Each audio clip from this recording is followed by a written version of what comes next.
Kala ba ayaw mong pagmotorin? Ba't may gusto kong motor?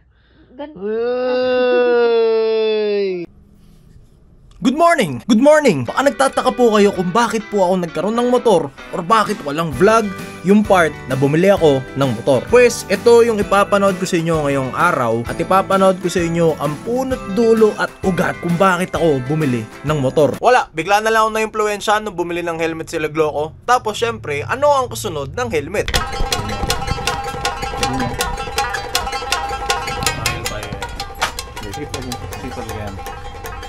Masabay naman.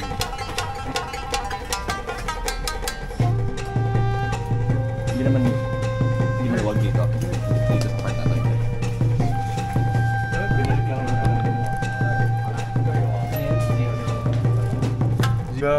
Wala talaga, di wag bumili. Ang ending, binili ang helmet. Do meron ako sa lisensya ko na restriction which is pwede po ako magmotor. Natatakot lang ako kasi unang-una sa lahat, ang bilin talaga ng mama ko or ni mama, wag po akong magbumotor simula bata pa ako. Sasawayin ko si mama dahil gusto ko talaga magmotor I mean, hindi dahil sa gusto ko magmotor. Siyempre, may mga times kasi dito sa Fairview na sobrang tagal ng commute. Yung tipong Fairview to Fairview, 1 hour. Pero kapag nakamotor ka, 20 minutes, 15 minutes. And siyempre, pag nag-gym ako, mabilisan na lang, tsaka tipid sa gas. Alam nyo naman yung kotse natin, masyadong garalgal, di ba? Alam nyo naman yung 86, malakas sa gas. Kaya practical lang sobra na magmotor. Tara na, wag na natin patagalin. Papanood ko na sa inyo yung mga nangyari. Okay, bumili ako ng motor, papanood ko sa inyo ngayong araw. And hindi po ako makakapag-upload ng araw ko ngayon dahil umagang-umaga po ngayon at magra-rides out na po kami papunta kay Laslay. Okay, kaya stock video muna. Alright, stock video muna para malaman nyo kung bakit tayo bumili ng motor. Tara!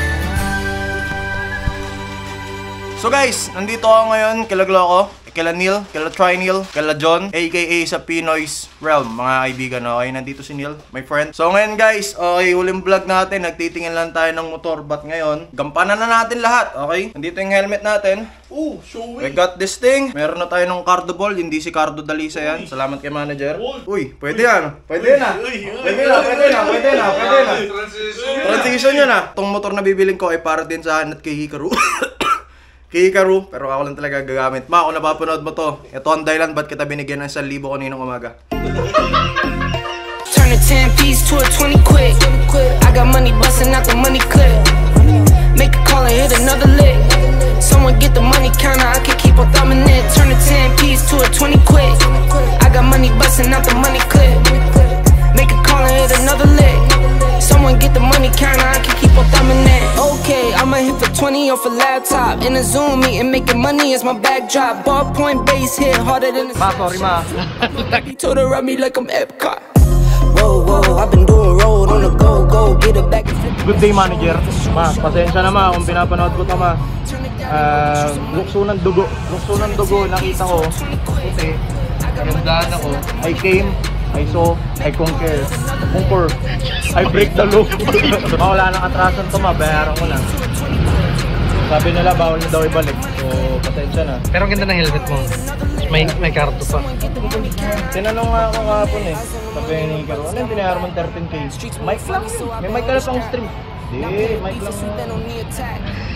In the scheme and how we gon' get it back. Designer all on you, but you can't buy the swag. No Miris, those fufu, I can see the tag. You can bet if I spendin' this cause I get it back. I'm 5G, a dollar, I can see the lag. All I ever wanted was to have it all.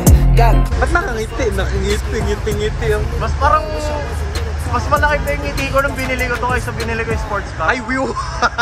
Pangarap ko magganito kasi talaga payagan ng magulang ko. Pero, ma, kung napapanood mo to, na-upload na.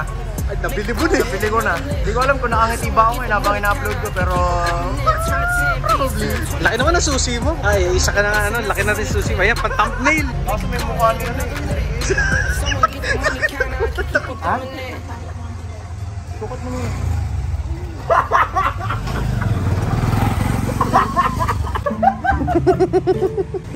Sukat mo muna. Regalo ko nga para sa'yo yan At this point ay natatakot akong ipasok sa bahay kasi pumayari ako pero nabayaran ko na di ba?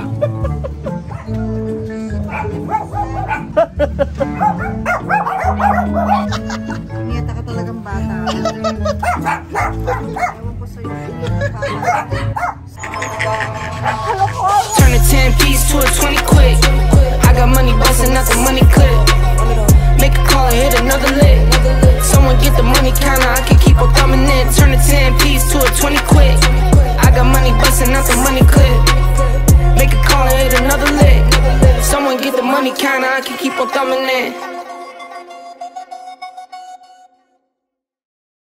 Ayan yung current state ng motor. Okay. Hindi ko pa nabablog tong bike ko, guys. Pinalitan na natin yung tires niya kasi yung mga stock tires, madulas daw. Sabi nila, madulas daw yung mga stock tires. Kaya nagpalit na tayo ng Shinko. Dapat Pirelli kakabit ko pero sabi nila gusto daw yung Shinko. Diba kung nakita nyo yung dati, parang si Iron Man yung harap. Nilagay ko dyan, yung classic face para magmukhang classic. Okay. Tapos nilagyan ko na rin ng puti yan. Naging putim lang kasi di ko pa nalinis. Kasi mag-white concept tayo. Meron na rin na MDL para kapag babiyahe maliwanag ng sobra-sobra. Napalitan ko na rin tong ilaw na ito. Ilaw dyan. Nalagyan ko ng design na visor. Tapos nalagyan ko ng windshield. Ito lalagyan na ng Insta360 or isa pang camera para makikita ako. Tapos ito lalagyan na ng phone pag magta-travel. Tapos yung upuan ginawa ko ng white. Pinapinturahan ko rin yung floorboard ng white. Nakatype lang yung black. Sa back compartment naman, guys. Okay. Nagpagawa tayo ng isang bag. Oh, yan. Bag. Medyo madumi lang pero white yan. Okay. Naging putim lang pero white yan, guys. Okay. Yan. Okay lang. Makita nyo. Wala naman pakialam dyan. Anyways. Yan lang, guys. Yan lang yung naging update sa motor. Ginagawa ko lang na clean white concept kasi ayaw ko nalagyan ng brown. So, puti yung bag, puti yung upuan, puti yung fairings. Tapos, ginawa ko lang na itim yung floorboard kasi protection yan para hindi madumihan ng todo. Tapos, yan. Yan na yung motor natin, guys. Okay? Safe lang. Parang delete. Pero guys, sa wakas, nakuha na natin ang ORCR ng motor. And after 1 month and a half, nakuha natin, 2 months yata or 1 month. Nakuha na natin yung ORCR ng motor. ORCR lahat-lahat. Hindi ko pwede ipakita yung detalye kasi GDM, okay, Valenzuela, bla bla bla. Siyempre, laman lang naman ito ORCR. Dahil nakuha ko na yung ORCR, makakabiyahe na po ako ng malayo ng todo. Kasi sabi sa akin ng dealership, yung sulat na binigay nila is ano lang daw dapat, guys, hindi daw ako lalayo ng todong-todo. Pwede ko nang puntahan si Kuya Sly. And the reason kung bakit hindi ako bumili, guys, ng sticker kay Sly nung binyag ng anak ni Bior, binyag ni Gojo, is gusto ko bibili ako sa bahay niya mismo, no? Gusto ko habang piniprint, okay, habang piniprint yung sticker, doon ako bibili. So ito yung spare key. Pwede nang bumiyahe. Maraming salamat sa pagnood na itong vlog natin. I think moral lesson, bumili kayo ng hindi kayo nagpapaalam. Di lang moral lesson.